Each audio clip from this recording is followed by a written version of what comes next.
Hello, welcome back to Social Studies. We are going to be continuing talking about the 5 themes of geography. In our last videos for Social Studies, we talked about some of the different themes. We talked about location, which is this one right here. We talked about place, and we talked about human-environment interaction. Today we are going to talk about movement, and tomorrow we are going to finish up by talking about region. Hopefully you have already watched the previous video. That goes through a lot of what movement and migration can include. So please, if you have not watched that video, stop this one. And I want you to go back and watch that video first. If you have already watched it, you are in the right place. That video is going to be very important in understanding today's lesson. So think about movement and migration. All right, so when we think about movement, we can think about that in different ways. You standing up, walking around your house, that could be considered movement. But the movement that we're talking about in this theme of geography consists of larger items of movement. So for example, you going in a vehicle like a car and going from one place to another. You getting on an airplane or getting on a boat and going from one place to another. That is considered movement that we're talking about here. We are also talking about larger issues within movement, which can include migration, and under that we see immigration and also refugees. I know they talked about that a little bit in your previous video, and I'm going to do a read aloud with a book that will really go into more about what immigration and refugees have to go through and what that process might look like. It can also include the movement of goods, so not necessarily people, but the movement of items. So for example, something that is made in the United States, we might make a lot of that product and have the supplies here to create that product that another country, for example, Canada, they might not have that same product. So we can make a lot of it here in the United States, and then we will ship it to Canada to sell. That is the movement of goods, and that can also be the opposite. So for example, Canada could make a product that we don't have here in America, and they could then ship us that product. And that is happening all over our huge world. Items are being shipped from different countries all the time, and that's just has a lot to do with the movement of those products and those goods. So I want to go back to what I said earlier about immigration. We're going to learn a little bit more about what immigration might look like. So I'm going to go into this book here. This is a book on EPIC.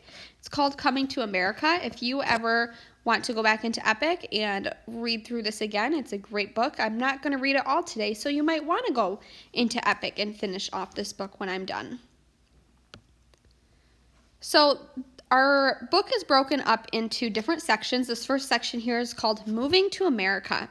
And you can see that there's a little boy up here. He's smiling, and it says, "My family is moving to a new country." This book here is going to talk a lot about what immigration looked like in the past. It might not look the same today as it did look in the past, but the overall idea is still the same. The overall idea of why people are leaving and going to different places is still the same. So moving to America. Has your family ever moved to a new place? You may have moved to a new city or state. Leaving home can be hard. It means going to a new school. It means making new friends. So I want to pause right here. Think about that to yourself. Think about if maybe you have had to do this before, but think if you ever had to move to a new place, or how you would feel if you had to move to a new place, a new town, and start a whole new school. Think about how you would feel. Maybe you would feel sad because you're leaving your old friends. Maybe you're nervous or you're anxious about what this new school will look like because you don't really know how it will be. So you could have a lot of different emotions just moving from your house maybe to a new house and a new school. Think about then moving from your country to a whole nother country. How nervous and anxious you might be. So think about moving from America to, for example, Canada, which is just north of us in America, or to Mexico, which is south of us. How might you feel if you had to do that? You also might feel anxious and nervous, maybe even excited to go to these new countries, but you don't know what it's going to be like yet. Imagine moving to a new country. People who leave their homes to live in a new country are called immigrants. There are many immigrants in America. I want you to practice that word. Say the word immigrants. Very good. They have come from different countries from around the world. So anybody who has moved from one country to another could be considered an immigrant. Why move? So we know that people are moving all the time. We know that people are going from countries to different countries, but let's talk about why they're doing that. Immigrants leave their countries for many reasons. Some move to America to get away from war. They want to live in a place where they are safe. Other immigrants want to get away from bad leaders. They come to America to be treated fairly. There are also immigrants who leave their home countries because of their beliefs. They may get treated badly for what they believe, or they may not get to practice their religion. They come to America so they can have freedom to believe what they want. You see some interesting photos here of some immigrants that are traveling to America.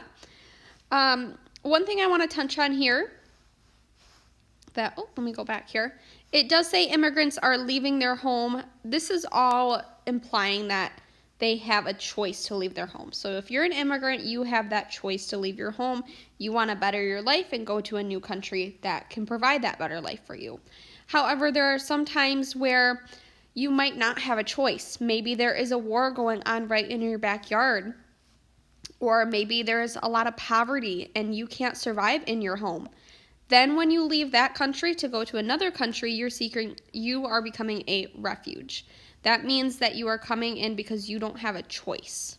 Okay, so there's a little bit of a difference there. Let's go ahead and keep reading.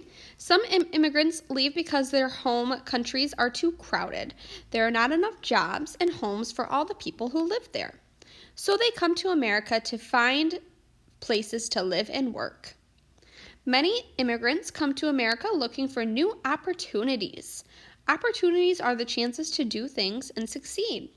Immigrants may want a better life. Many immigrants think dreams can come true in America. All it takes is hard work. This is called the American dream. Making the move.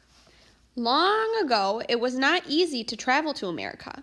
So I'm going to pause here because remember how I said that immigration previously in our history looked a little different than what it looks like today.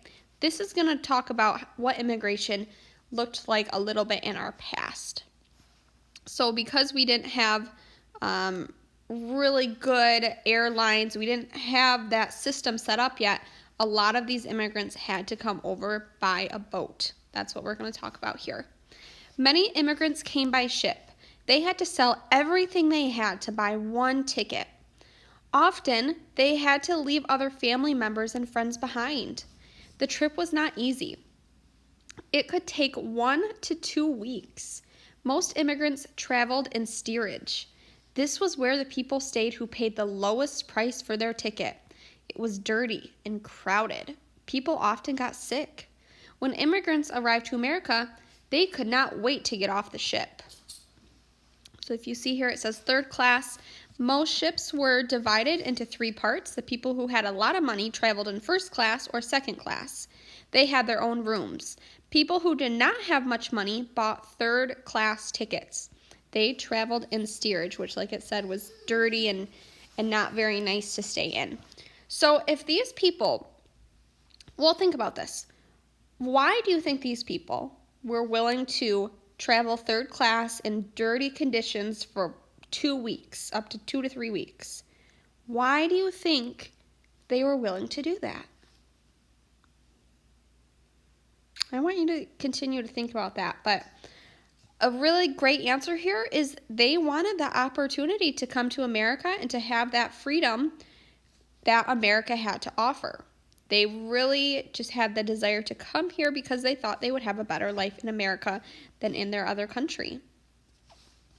Long ago, ships that came from Europe went to Ellis Island. It was an immigration station in New York City. On the way to the station, the ships passed the Statue of Liberty. Some immigrants saw the statue and cheered. They were happy to be in America. At the station, each immigrant had to pass a medical exam. This means that their bodies were looked at closely.